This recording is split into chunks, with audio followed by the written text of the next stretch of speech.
3:47 a.m. A voicemail, 2 minutes long. The person who left it died 6 hours later. But everything they said in those 2 minutes came true. Every single word. The accident they mentioned, the person who would call, the weather that would change, the decision someone would make. All of it exactly as they described. This voicemail has been played 11,000 times by someone who can't let it go, who keeps finding new predictions, new warnings, new truths hidden in those final words. This is the story of the last message and the person who lived knowing they were out of time. It started with a missed call. 3:47 in the morning, phone buzzing on the nightstand, name on the screen, someone close, someone important. But the person sleeping didn't hear it, didn't wake up, didn't answer. The call went to voicemail. 2 minutes and 18 seconds. In the morning, hours later, they saw the notification, missed call, voicemail waiting. Probably nothing urgent. They'd call back later, after coffee, after work. But they listened to the message first and heard a voice they'd never hear again. The message started normal. "Hey, it's me. I know it's late. I just needed to hear your voice." Rambling, a little scattered, like someone who couldn't sleep, who was thinking too much, who needed to talk. "I love you. You know that, right? I don't say it enough, but I do." Then it got strange. "Tomorrow the rain will stop, right around noon. You'll see. Your mom is going to call you. I know you haven't talked in a while, but she will. Answer it. You're going to make that decision, the one you've been avoiding, and it's the right one. Trust yourself." Strange things to say, specific, oddly detailed. The message ended with goodbye, not see you later, not talk soon, just goodbye, and I love you one more time. The person listening felt uneasy, something off about the tone, the words, the timing. Called back, no answer, left a message, "We'll talk later," went about their day. 6 hours later, the phone rang again. This time, they answered. The voice on the phone wasn't the one they expected. Police, calm, professional, delivering news that changes everything. "There's been an accident, early this morning, around 9:30. I'm very sorry." The caller from 3:47 a.m. was dead. Car accident, intersection. Another driver ran a red light. Instant impact, no suffering, they said, as if that helped. The person holding the phone couldn't process it, couldn't breathe, couldn't understand. They just heard their voice, just listened to them talk, ramble about rain and phone calls and decisions. That was 6 hours ago. The voicemail was left at 3:47 a.m. The accident happened at 9:30 a.m. 6 hours. 6 hours between the last words and the last breath. Did they know?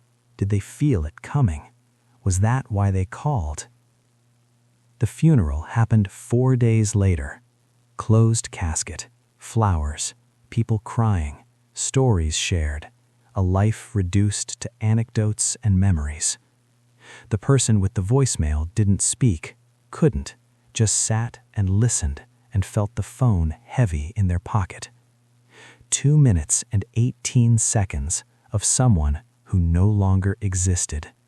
The last words they would ever hear from them. After the funeral, after everyone left, after the house was empty and quiet, they listened again. Headphones, volume up, eyes closed. "Hey, it's me. I know it's late. I just needed to hear your voice."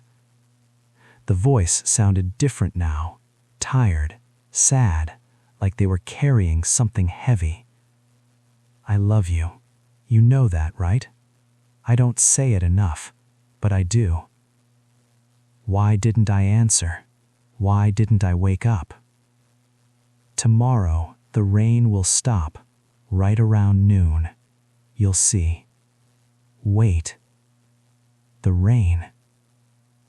It had been raining that morning, the morning of the accident. Heavy rain, all morning. But around noon, it stopped. Exactly like they said. Coincidence? Had to be. Your mom is going to call you. I know you haven't talked in a while, but she will. Answer it. The person with the voicemail hadn't spoken to their mother in 8 months.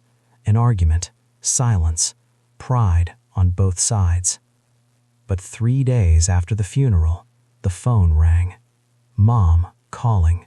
First time in 8 months. She'd heard about the death, wanted to check in, to reconnect, to say she was sorry for the fight. The person with the voicemail answered, talked, cried, forgave. Because someone who was dead told them to. That's when they started to wonder. What else did the voicemail say? You're going to make that decision, the one you've been avoiding, and it's the right one. Trust yourself.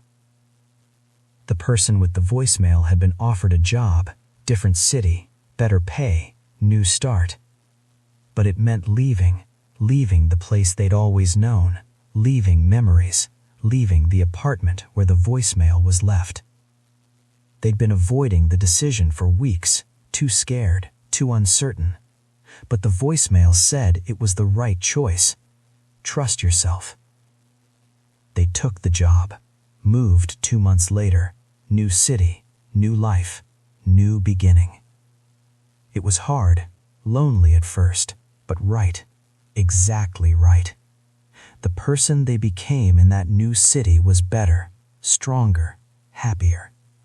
Because someone who died told them to trust themselves. The voicemail had predicted 3 things so far. Rain stopping at noon, Mom calling, the right decision. All true. They listened again, searching for more. There was a part they'd missed. Background noise, something faint. You'll see a red car on Tuesday. Follow it. What? A red car? Follow it? That didn't make sense. Sounded random, meaningless. But they wrote it down anyway. Waited for Tuesday. Tuesday came. Morning routine. Coffee. Work. Normal day. Lunch break. Walking to the cafe. And there it was. Red car. Bright red. Old model. Parked illegally. Engine running. As they watched, it pulled away. Drove slow. Like it was waiting. Follow it.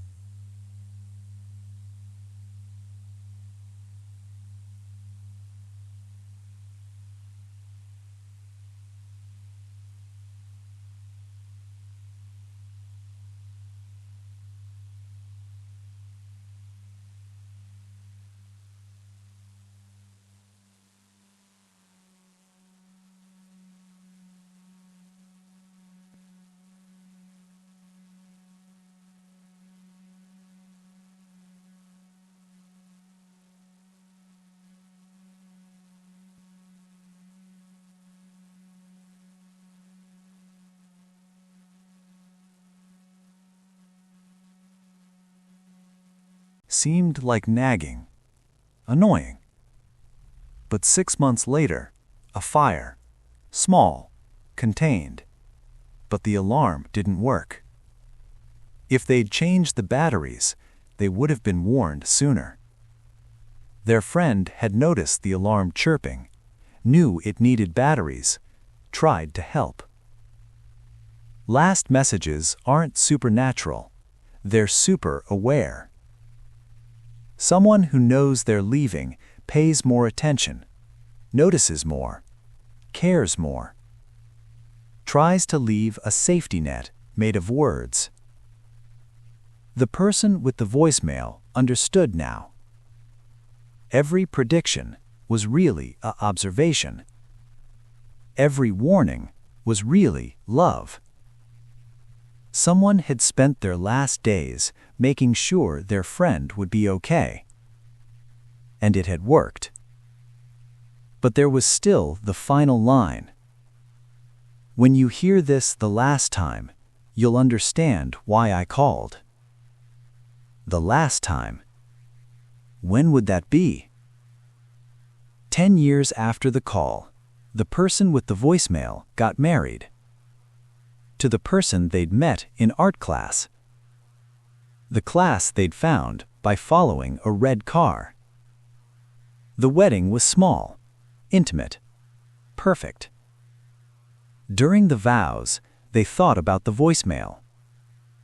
About the chain of events that led here. The job in the new city, the art class, the red car, all of it.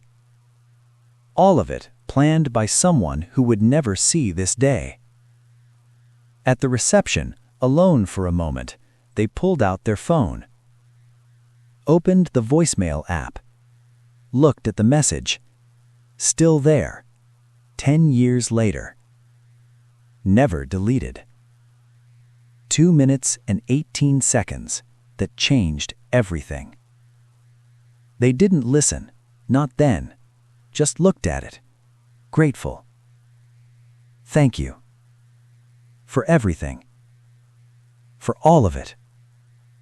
Life continued. Good years. Hard years. Normal years. Children came. A daughter. Then a son. Both healthy. Both loved. The person with the voicemail told them about the person who died. Showed them photos. Told stories. Made sure they knew. Made sure they understood that their life was possible because someone had paid attention. The children grew, asked questions, listened to stories. One day, the daughter asked to hear the voicemail.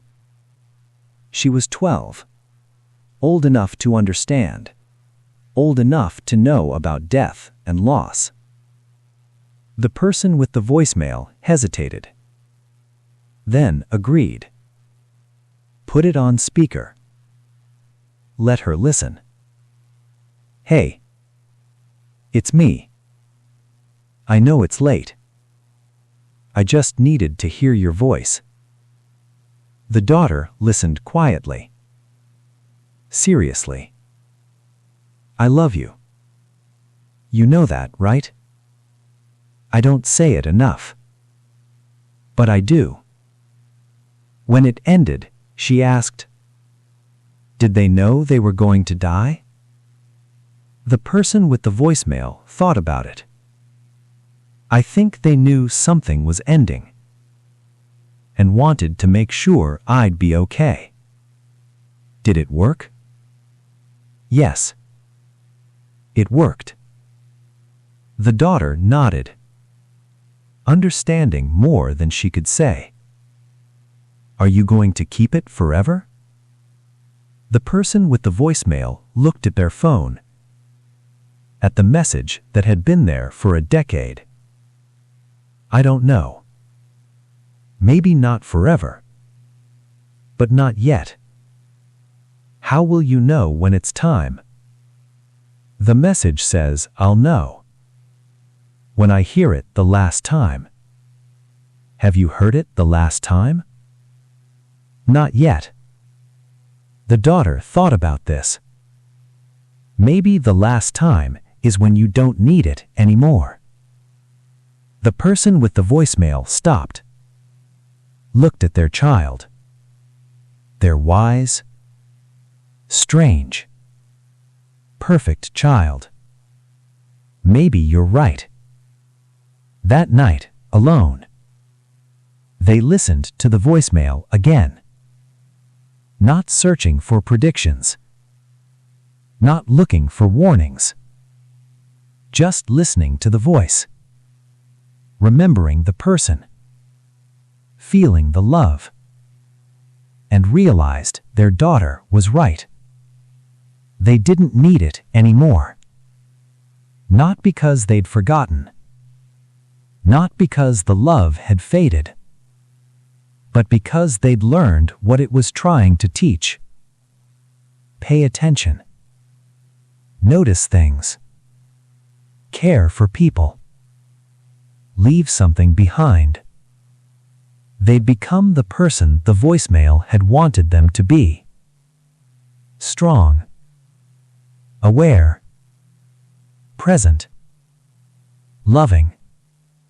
The predictions had all come true. The warnings had all been followed. The message had done its job. But they still didn't delete it. Not yet. Not quite yet.